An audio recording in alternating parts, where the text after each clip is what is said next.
हमारे गुरुदेव का कहना है जी। कि बेलमिल इष्टों के मान इष्ट अलग अलग हैं। सब हैं? बेलमिल इष्टों के मान इष्ट देव अलग अलग हैं, सबका स्वरूप एक ही है। किसी इष्ट को प्राप्त होने पर परमात्मा पे हो जाती है, लेकिन जो नाम रूप में फंसा रहेगा उससे मुक्ति संभव नहीं है।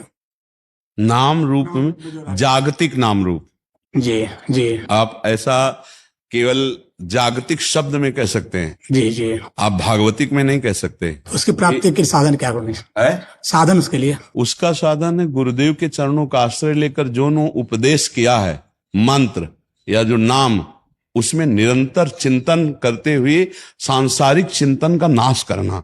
पहला हमारा जागतिक चिंतन छूटे, फिर जब सत चिंतन होते होते अंतःकरण शुद्ध हो जाता है, तो जैसे शुद्ध दर्पण में अपना प्रतिबिंब भासता है ना, ऐसे शुद्ध बुद्धि में ज्ञान चक्षु का प्रकाश होता है।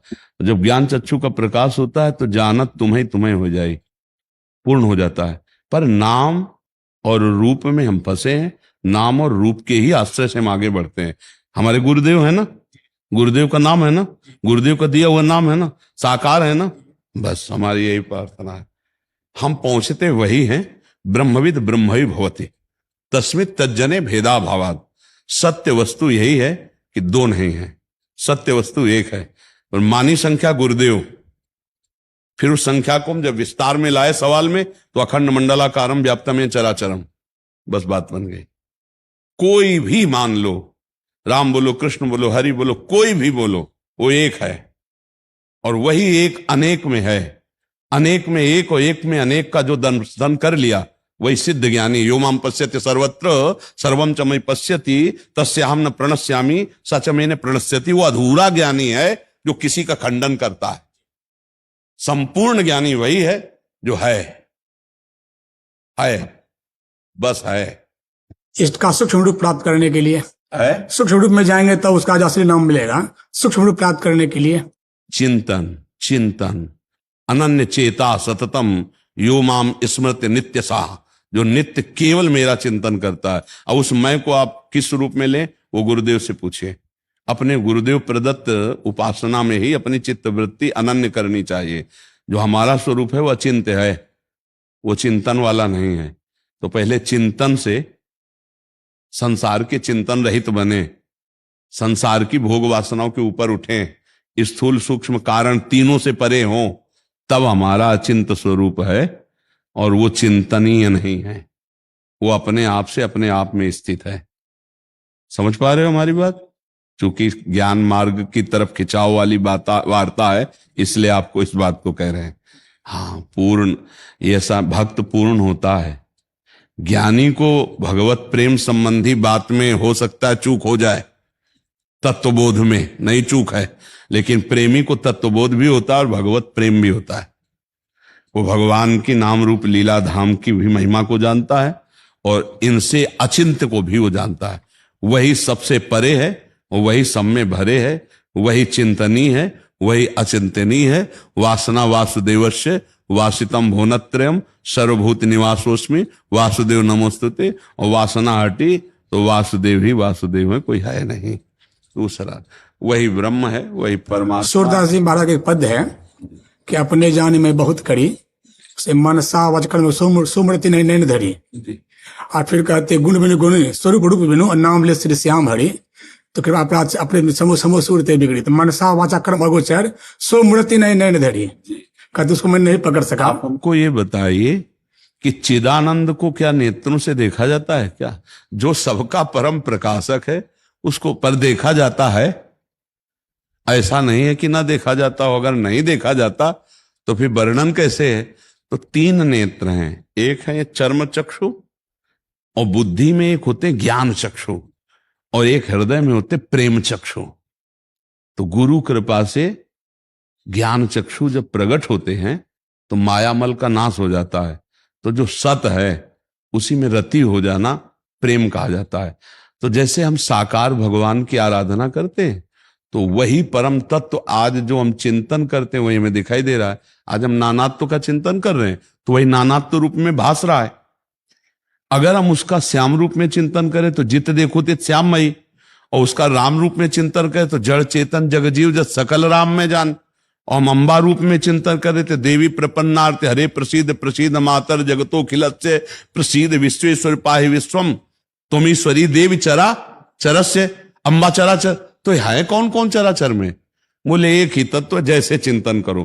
तो जे ही हमने चिंतन किया हरि का, अगोचर नेत्रों से वो है, वही आकर हमारे मन बन बैठे, वही हमारी बुद्धि बन बैठे, वही हमारा चित्त बन बैठे, वही हमारे अहम में समा गए। हमारी मन बुद्धि उनकी तक नहीं पहुंच सकती। राम तर्क बुद्धि मन बानी, लेकिन राम जी तो बुद्धि मन में आके बैठ सकते हैं। इंद्रियाणाम मनस्यास्मि। तो भक्त अपने मन के नेत्रों से उनको निहारता है। और मन के नेत्र कहां खुलते हैं? यहीं खुल जाते हैं। ये खुले हैं तो सामने, बंद है तो सामने, कोई अंतर नहीं रहता। पिय मूर्ति नैनन बसे तेहि रस रहाय समाय, ये लक्षण सुन प्रेम। ये केवल प्रवचन नहीं दे रहे, ये केवल प्रवचन नहीं दे रहे।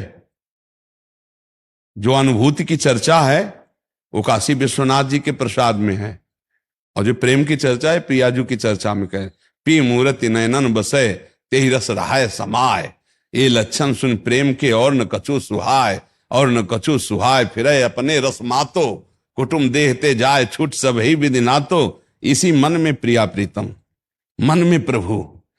मन प्रभु तक नहीं जा सकता, प्रभु मन में आके बैठ सकते हैं ना, इस पर कोई तर्क तो नहीं है ना, वो आके बैठ सकते हैं ना। तो प्रेमी जनों के प्रेमाकर्षण में वो आके बैठ जाते हैं।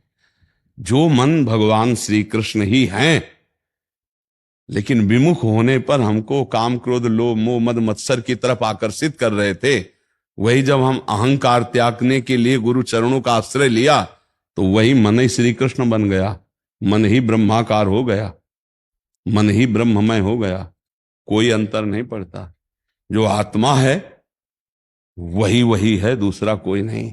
इंद्रियों में पावर, जो इंद्रिय तत्व है, जो मन तत्व है, जो बुद्धि तत्व है, ये उसी से प्रकाशित है। ये सब वही है, कुछ और नहीं है। त्रिगुण भी वही है। सर्वम खलमिदम ब्रह्म ने नास्ति किंचन मत्ता परतरम नान्यत किंचिदस्ति धनंजय। ईशावास्यमिदम सर्वम यत् किंचे जगत्याम जगत। कुछ और नहीं महाराज, बस सवाल हल करना है। सवाल हल हो जाए, एक अंत प्रकाश हो जाएगा। तो उसके लिए अंधकार तुम्हें महाराज जी केवल सवाल हल करने में स्थूल सूक्ष्म कारण है। तो युक्ति भी चाहिए अंधकार को तोड़ने के लिए। गुरु की युक्ति चाहिए। हाँ, मंत्र मूलम गुरु वाक्यम मोक्ष मूलम गुरु कृपा। साधना देहाभिमान पुष्ट कर सकती है, देहाभिमान नष्ट नहीं, वो गुरु से होता है। उनकी चरण पादुका माथे पे रखने से होता है। रहु गणित तपसा नयाति न चेजया न निरपणाद ग्रहाद्वा न छंदसा नैव जलाग्न सूर्यो बिना महात्पाद रजोभिषेकम। दूसरा उपाय ही है महाराज, सब कुछ वही है, बस सवाल हल करना है। तो ये नहीं है, ये नहीं, अन्वय व्यतिरेक दो पद्धतियां हैं। व्यतिरेक ये नहीं, ये नहीं, फिर है, और जब है तो फिर सर्वम खल। हमारे गुरुराज ने कहा सब संतन की बड़ी बलियारी, वही कहा सब संतन की बलियारी। सबका मैंने नाम रूप जो है सहारा अनेक है, रास्ता एक है। उन्होंने कहा बिंदु रास्ता है, सब सिमट कर बिंदु हो जाए तो रास्ता मिल गया। रास्ता एक है, सहारे अनेक है। कोई सहारा पर रास्ता मिल जाएगा। संतों के चरणों का सहारा, उसी से गाड़ी पार हो जाती। इसलिए कहा गया है कि अहम नहीं नष्ट होता महाराज जी। ये हम सब अनुभव की बातें कहते हैं। अहम नहीं नष्ट होता। फलाहार और न जाने का इतने घंटे पद्मासन, इतने घंटे से वो पुष्ट ही हो रहा है। इसको नष्ट सिर्फ गुरु कृपा ने किया। और जब नष्ट हुआ तो कुछ नहीं करना महाराज, जितना करना वो सब मिट्टियां मेट करना है। जितना करना वो सब मिट्टियां मेट करना है। वो करने ना करने से दोनों से अलग है। वो करने से उपज नहीं होती, ना करने से कुछ घटता नहीं है। वो साधना से बढ़ोतरी नहीं होती, असाधन से उसमें कोई कमी नहीं आती। जो मैं है वो निर्लेप है, निर्विकार है। बस करने का अहम है, उसी को मिटाने के लिए सत में लगा दिया, सत से हटा दिया। और जब शुद्ध सत में लगे तो करता भी गया और भोगता भी गया, तब अपने स्वरूप का बोध हुआ। कर्ता भोक्ता को बोध थोड़ी होता है। कर्ता भोक्ता तो अज्ञान ही रहता है। और अज्ञान जब नष्ट हुआ, अब ये ऊंची बातें भाई लोगों की समझ में आ रही ना हो, लेकिन लक्ष्य आपका है इसलिए चर्चा हो रही। तो ये महाराज ज्यों कहते हैं सब कुछ वैसा ही रहता है, बस अज्ञान हट जाता है, कर्ता और भोक्ता भाव हट जाता है। अहंकार विमूढ़ आत्मा कर्ता अमिति मन्यते। गुरु कृपा ही केवलम, हम बस एक शब्द में कह सकते हैं गुरु कृपा से ही संभव है। चाहे जितनी बुद्धि लड़ा लो, चाहे वेदांत पूरा कंठास्थ कर लो, लेकिन किताबी ज्ञान से माया की ग्रंथि का भेदन नहीं हो सकता। वो गुरु के जब तक चरणों की रज का सेवन नहीं होता और जब तक उनकी हमारे ऊपर प्रहार नहीं होते उनके, तब तक ठीक नहीं होता। जब हमारे अहंकार पे चोट मारी जाती है, वो गुरु ही मार सकता है, क्योंकि दूसरी जगह गर्दन फंसा नहीं सकते। मान लो हम बात करेंगे तो ऐसे बात करेंगे आपसे, अगर कुछ भी बात करें तो महाराज महाराज आप समझिए, और गुरु ऐसे थोड़ी बात करेगा। गुरु ही अहंकार का मिटिया में, और अहंकार ही अविद्या है, यही अहंकार ही हमको नष्ट किए हुए है। अगर मैं ज्ञानी हूं ऐसा बोध है तो अभी अज्ञान गया नहीं। मैंने ब्रह्म बोध प्राप्त कर लिया अगर ऐसा है तो अभी अज्ञान गया नहीं, क्योंकि वो बैठा है फल फैलाए हम। जब वो गया तब अपने आप से अपना मैंने आत्म तत्व का बोध प्राप्त कर लिया है, अज्ञानी की भाषा है। वो अपने आप का आत्मा कौन है? मैं ही तो है। अंधकार रहने से तो अज्ञानता होती ही है, अंधकार टूटेगा तो क्या चाहिए? अंधकार टूटने का जो युक्ति है वो गुरु देंगे। ये मतलब सर्वसार बात है कि जिसको माया मुक्त होना है गुरुदेव के चरणों में लिपट जाओ, वो बस उनकी एक भीनी कृपा दृष्टि आती है और वो ऐसी ज्योति जगाती है अंतर में कि वो अपने से अपने को देख करके तृप्त हो जाता है। फिर गुरु और शिष्य नहीं रह जाते। सेवक स्वामी भाव छुटी जावे। फिर वो एक अद्भुत स्थिति होती है, एक में दो और दो में एक, एक में दो और दो में एक। क्योंकि प्रेम गली अति सांकरिता में दोनों समाये हो तो एक रहे, पर खेल जब होगा तो दो में ही होगा। तो फिर ये द्वैत का व्यवहार केवल होता है, गुरु शिष्य का स्थिति एक होती है। व्यवहार में जो त्रुटि करे वो भी अज्ञानी होता है। अब गुरु के सामने ऐसे थोड़ी कि हम तुम एक ही है, नहीं, गुरु के सामने प्रणिपाते साष्टांग दंडवत दैन्य भाव, पर तत्वबोध में कोई अंतर नहीं है, तत्वबोध में द्वैत नहीं है, भाव व्यवहार सेवक स्वामी भाव छुटी जावे, एक हो गया। पर अंतर का विषय रहता है।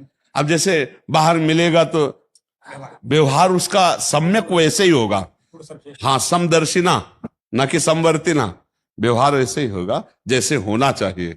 स्थिति में अभेद रहता है, उसका जो स्वरूप है वो अभेद स्थिति में रहता है। बड़ी कृपा करी, आखिर चर्चा भागवतिक हो गई जी।